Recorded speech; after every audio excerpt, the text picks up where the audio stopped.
New ইয়ারের celebration শেষ করে মানুষজন তো এই জানুয়ারি মাসটাও প্রায় শেষ করতে চললো, আর অথচ দেখো আমাদের এখনও পিকনিক শেষ হচ্ছে না। তো হ্যালো এভরিওয়ান, কেমন আছো তোমরা সবাই? আশা করছি তোমরা সবাই খুব ভালো আছো আর সুস্থ আছো। আমার চ্যানেলের নতুন একটা ব্লগে জানাই তোমাদেরকে অনেক ওয়েলকাম। তো আমি দেখতেই পেলে হাতে একটা গরম গরম কফির কাপ নিয়ে কিন্তু আজকের ব্লগটা স্টার্ট করছি।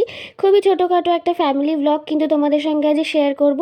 আর যেমনটা দেখতে পাচ্ছ আমাদের বাড়ির ছাদেই কিন্তু একটা ছোটোখাটো ফ্যামিলি পিকনিকের আয়োজন করা হয়েছিল, যেখানে আমরা খুব সামান্য আমাদের ফ্যামিলির লোকজনই ছিলাম, এক্সট্রা কিন্তু কেউই ছিল না। আর এখানে দেখতে পাচ্ছ ছোটোখাটো করে কিন্তু একটা সেট আপও তৈরি করা হয়েছে। আগেরবার যে পিকনিকটা করেছিলাম সেটাতে কিন্তু একটা প্রপার সেট আপ ছিল, কিন্তু এখানে জোগাড়ু বুদ্ধি দিয়েই নানান কিছু আয়োজন করা।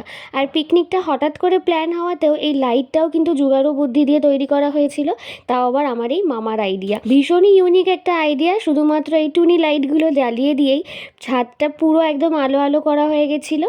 আর এখানে দেখতেই পাচ্ছ আমার শাশুড়ি, কর্ণ, মামা, ভাই, মামি সবাই মিলে কিন্তু আমরা এই পিকনিকটা করছিলাম। তো তৈরি করা হচ্ছিল কাবাব, আর কাবাবের পুরো সেট আপটা কিন্তু খুব জুগাড়ো স্টাইলেই তৈরি করা হয়েছিল। এখানে কাবাবের স্টিকগুলোতে আমি এক এক করে চিকেনগুলো ভরে নিচ্ছিলাম, আর এদিকে ভরাও হচ্ছিল, তার সাথে সাথে এক একটা করে ব্যাচ করাও হচ্ছিল। সত্যি কথা বলতে এই কাবাবটা আগেরবার এত টেস্টি হয়েছিল যে কদিনের মধ্যেই আমাদের কিন্তু পিকনিকের আবার প্ল্যানিং হলো। তো যেমন ভাবনা তেমন কাজ, আগের বারটা তো হয়েছিল মামাদের বাড়িতে, তাই এবারটা কিন্তু আমাদের বাড়িতে হয়েছে। আর এই ছোটো ছোটো চিকেনের পিসগুলো শুধু নয়, তার সাথে কিন্তু লেগ পিস আর উইংসও ছিল। এইগুলো স্পেশাল মানুষদের জন্যই যদিও ছিল। আর আমরা কিন্তু ছাদে ছোটোখাটো করে গান বাজনারও আয়োজন করেছিলাম, তো সেখানেই কিন্তু আমরা সবাই মিলে ভীষণ মজা করছিলাম। আর সত্যি কথা বলতে আমাদের ফ্যামিলির এই লোক কয়েকজন থাকলেই হয়, আমাদের কিন্তু আলাদা করে বন্ধু বান্ধবেরও খুব একটা প্রয়োজন হয় না। আর এই পিকনিকে কিন্তু স্বাদ দিতে রকিও চলে এসেছিলো, আর এই যে দেখতে পাচ্ছ ফর্মে চলে এসছে।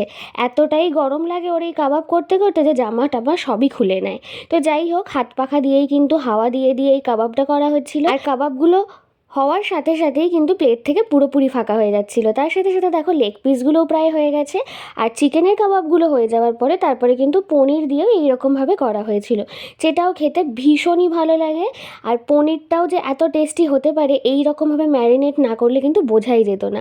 শুধু আমরা না, আছে কিন্তু রকিও দেখো এখানে পিকনিকে খাওয়া দাওয়ার সাথে জমিয়ে নাচও করছে। আর ওই যে আমাদের ছোটোখাটো গানের সেট আপ, তো এখানে পনির তার সাথে চিকেন দিয়ে বেশ মজা করে কিন্তু আমাদের এই কাবাবের পার্টিটা হয়েছিল।